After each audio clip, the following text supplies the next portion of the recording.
أعوذ بالله من الشيطان الرجيم. بسم الله الرحمن الرحيم. ومن أظلم ممن افترى على الله كذبا أو قال أوحي إلي ولم يوحى إليه شيء ومن قال سأنزل مثل ما أنزل الله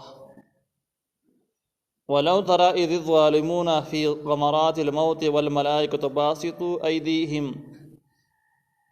أخرجوا أنفسكم اليوم تجزون عذاب الهون بما كنتم تقولون على الله غير الحق وكنتم عن آياته تستكبرون. سورة الانعام 93 نمبر آیت. په دې آیات کې د ظالمانو لپاره زجرونه او تخویفات ذکر شوي دي. ظالم دلته کې د ظالم نه څوک مراد دی؟ هغه کس ته مراد ده چې هغې کې درې قسمه کارونه پکې یو دا ده چې د خپل ناجایزو نسبت الله ته کوي چې دا الله مونږ ته ویلي، یا الله تعالی مونږ له اجازت راکړې ده یا مونږ ته حکم کړی داسې وکړي. او څوک چې خپل ناجایز په الله باندې وراړوي نو دا غټ ظلم دی، دې ته افتراء علی الله ویل کېږي. دویم ظلم دا دی چې ځینې خلک داسې وایي چې مونږ ته وحي شوې ده یا وحي کېږي، یعنې د پیغمبرۍ دعوه یې کړې ده او هغوی ته الله تعالی پیغمبري ورکړې نه ده. دا دویم قسم ظالمان شو. د نبی علیه السلام زمانه کې هم دا خلک پیدا شوي او وروسته هم پیدا شوي، دې زمانه کې شته. او دریم خلک هغه دي چې هغوی داسې وایي چې سأنزل مثل ما انزل الله، یعنې ما ته هم داسې قرآن نازلېږي لکه څنګه چې تاسو ته نازل شوی داسې ما ته هم یو ځل نازلېږي، زه هم د دې مستحق یم. دومره غټې دعوې وکړي. اوس دا درې واړو ظلمونو بنیاد چې کوم دی د قرآن مخالفت دی. کم خلک چې په الله دروغ ولاړوي نو د دې وجې نه یې ولاړوي چې د قرآن مخنیوی وکړي، چې د قرآن مضمونونه خو داسې دي خو مونږ ته الله تعالی داسې ویلي. دا دویم چې کوم دی د پیغمبرۍ دعوه چې اوحي الیه وحي راته وشوه، دا هم د قرآن د مخالفت د وجې نه دا ظلم کېږي. او دریم دعوې کول چې ما ته هم پیغمبري میلاویږي داسې امکان شته دی، نو دا هم د قرآن د مخالفت د وجې نه دي. نو درې قسمه ظلم شو. د دې درې واړو ظلمونو بنیاد د قرآن مخالفت دی. د دې لپاره اول سر کې زجر ذکر کېږي چې د دې نه بل غټ ظالم په دنیا کې نشته، چې دومره غټه ناجایز ته لاس واچوي نو دې نه بل غټ ظالم په دنیا کې نه وي. او د هغې نه وروسته بیا د دې لپاره تخویفات ذکر شي. تخویفات اول سر د زنکدن حالات ذکر کوي چې زنکدن په ټیم کې به فرشتې راشي، لاسونه به ور اوږده کړي، د دې نه به دا ساه رسي په زور راوباسي، په خوښه نه په زور باندې. او د ساه رایستو په ټیم کې به ورته وایي چې ساونه په خپله رابار کړي، شا به کړي. یعنې دا به د سخت تهدید او د یرې ورکولو دپاره وایي چې هم به ترې په زور ساه راوباسي، هغه هم پاکستان خطی راوځي به نه، هم به ورته وایي چې خپله ساه رابار کړي. دویم چې کله ساه دې وباسي نو نور وارننګ به ورکړي، وبه یری او داسې به ورته ووایي چې الیوم تجزون عذاب الهون بما کنتم تقولون علی الله غیر الحق، چې نن مو تاسو ته داسې بدله میلاویږي، نن مو تاسو ته د یو سپکوونکي ذلت والا عذاب سزا میلاویږي. او وجه دا ده چې بما کنتم تقولون علی الله غیر الحق، په الله هم ناجایزې خبرې ورړولې، دروغ هم ویلي دي، د هغې د وجې نه تاسو ته د سزا میلاویږي. او دویم دا ده چې وکنتم عن آیاته تستکبرون، د الله تعالی د احکامو نه ځان چوت شمېرو، د الله تعالی په احکامو عمل نه کوه چې ګر یاره دا موږ په دې کې بد ښکارو، سمون را سره نه خوري، زمانې سره پیټ نه دی، خلک به څه وایي. نو په دې وجه باندې دغه دوه وجوهات ذکر شوي دي چې د دې په وجه به تاسو ته عذاب سنګین میلاویږي. نو الله تعالی وایي ومن اظلم ممن افترى علی الله کذبا، څوک دی ډېر ظالم د هغه چا نه چې جوړوي په الله تعالی باندې دروغ.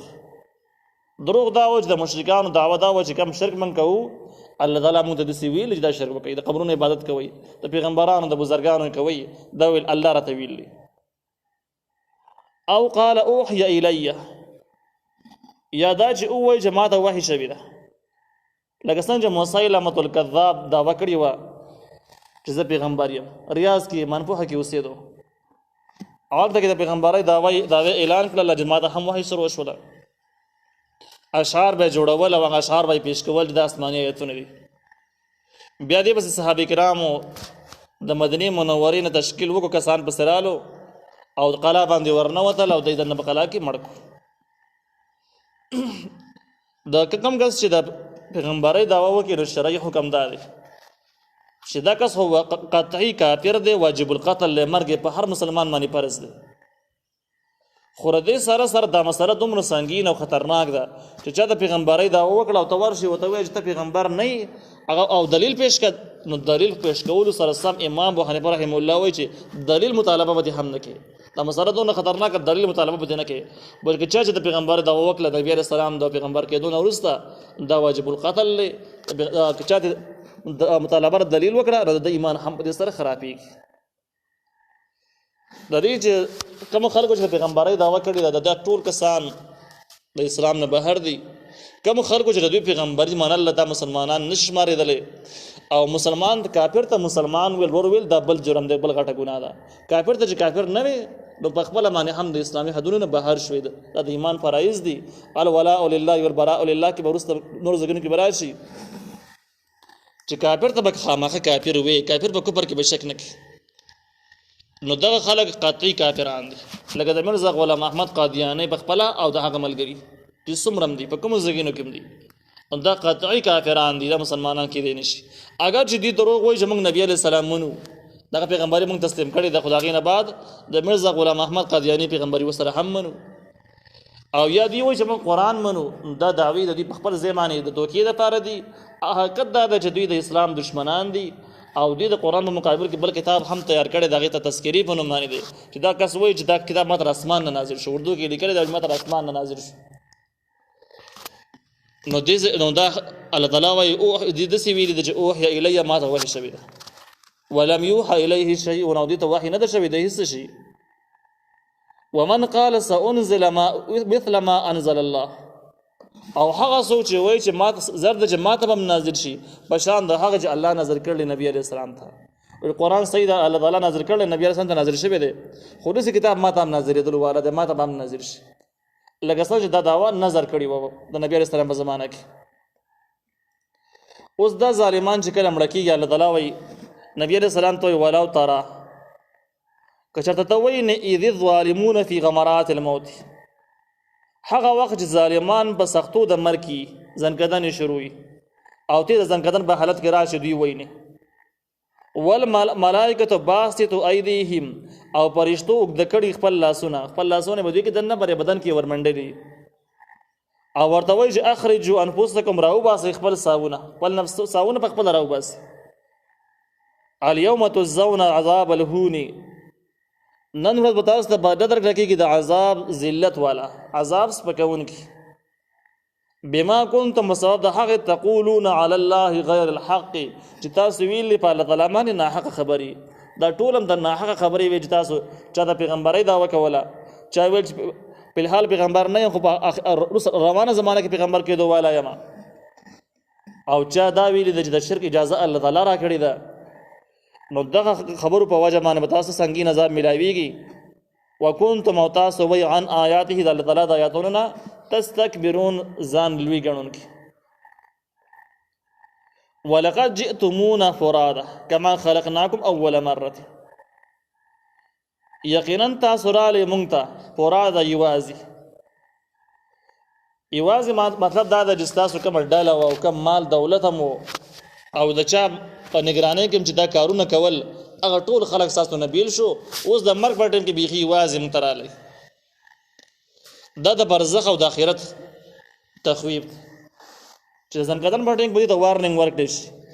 چې اوس د مرګ نه وروسته تاسو بیخي یوازې شولئ. تاسو د کومو پیسو په وجه باندې دا کفریات خواره کړي دي، د هغې دعوې هم کولې،